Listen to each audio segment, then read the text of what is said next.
All right, folks. Well, I got my Band-Aid, I got my shot, and I'm very excited to have done that.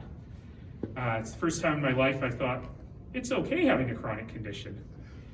But what I really want to do is I want to encourage everyone to get their vaccine as soon as they're able. And so let's just go over the list. If you're over 55, you're good to go. If you are 16 to 65 and you have a chronic condition like me, you're good to go. If you are a healthcare worker, very broadly defined, except firefighters, you're good to go. So if you fit into any of those categories, sign up for your appointment now. And feel free to call around. I have a friend who got his appointment at the TELUS Convention Center within 24 hours, and particularly if you're in the 55 to 64 age range, you can get an appointment right away.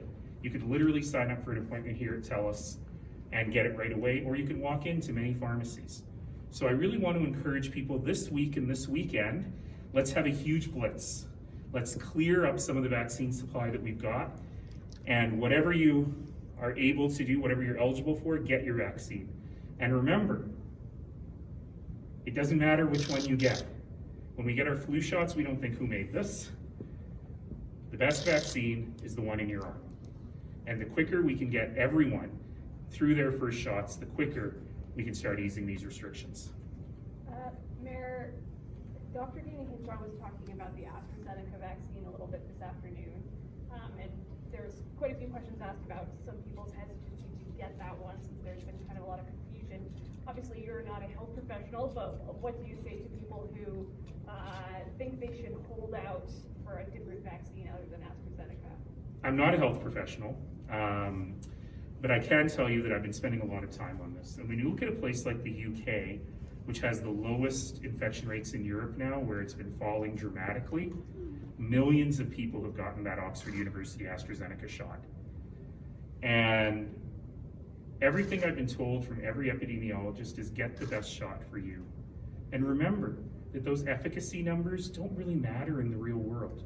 What matters is every one of these approved vaccines, and there are 4 of them in Canada, will protect you 100% almost against death, and will protect you from almost every severe outcome. So that's what really matters. We want people to be alive, we want people to be healthy. So go ahead and get whichever shot is available to you. It does not matter as long as you get the shot. Can you tell us a little bit about your experience getting vaccinated here in particular at the TELUS Center? You know, this is obviously a mass vaccination clinic that the city was advocating for. So what did it look like in there, or what happened? Well, I was super happy that I was able to get an appointment here because I was sort of present at the birth of this center and with the idea of what it means. So it's a rapid center, and that they mean rapid. And so today I went in, there was no line of any kind. I walked right in, did my screening, did my here's your healthcare number and so on, went directly to a nurse's station, directly got my vaccine. By far the longest time I took was the 15 minutes I had to wait after my shot. But it's very efficient. There's tons of there's tons of folks there who are there to make sure that you are comfortable and happy and you're doing okay. And again, we have free parking for the first 90 minutes. And if you take transit to the convention center, remember the C-train stops at the front door. Show them your bus ticket or your transfer, and you'll get reimbursed for both your ride there and your ride home. Yeah, I've got a question from the station. Can you talk about the latest restrictions on youth sports? What's your feeling on that? Yeah, those just came out this afternoon, and I only just found out about them now. And one of the challenges that we have here in Calgary is that we have a real problem with spread among younger people. So I heard a young lady on the radio this morning in grade 12 who said in the last 8 weeks, she's been isolated for 6 out of the 8 weeks from her high school because there keep being cases in her class. And so I think what we really need to do now is sort of let some of that clear through the system with young people. So I'm in favor of the high schools going back online for a few weeks, let the substitute teachers also supply catch up. But also, it's just a matter of being careful. And I know it's hugely frustrating. And I know for parents it's just been a year, right, of crazy back and forth and up and down. And I'm sure people are not happy about it now, but I just need to remind you of the need to finish strong. It's not just that there's light at the end of the tunnel, it's that the whole tunnel is flooded with light. But we can't let our guard down. We have to just get to the end, and we're so close to the end. And so let's follow the public health restrictions, let's wash our hands and wear our mask and keep our distance and stay home sick, and get your shot, and let's just get to the end. So, I mean, I guess obviously what you're saying to people is, the sooner everybody gets the shot, the more life will return to normal, kind of thing. You know, that's right. And we've seen examples of that in different parts of the world, where the vaccine is not 100% protective. It may mean that you could still transmit the virus even if you're not sick yourself. So we still have to be careful. But when we start to get to herd immunity, when we start to get to 60, 70, 75% of the population vaccinated, then we can exhale. And so the key is get your shot, follow the restrictions, let's make it to the end. I have a non-COVID question. Sure. They're saying here, is there any concern of inflation on city projects, and how does the Biden infrastructure package impact that? Sure. Yeah, this is something that we're investigating right now. It's one of the unexpected things about the COVID pandemic is that the prices of basic materials have gone through the roof. So lumber is more expensive now than ever, and we anticipate that steel and concrete may follow.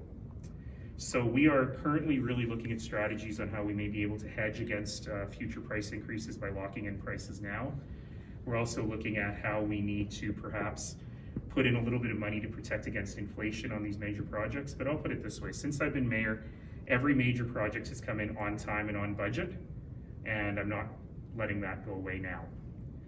The other interesting thing about it is that in the US, President Biden has suggested a $2 trillion infrastructure program, which is great, but it is going to increase the price of these materials even further, which means that on projects like the Green Line, we really do have an incentive to sign those contracts quickly before the prices go up. Just kind of on that topic, and I think you may have spoken with my colleagues about this earlier, so I apologize, but obviously yesterday we found out the event center is on hold, or progress on it is on pause.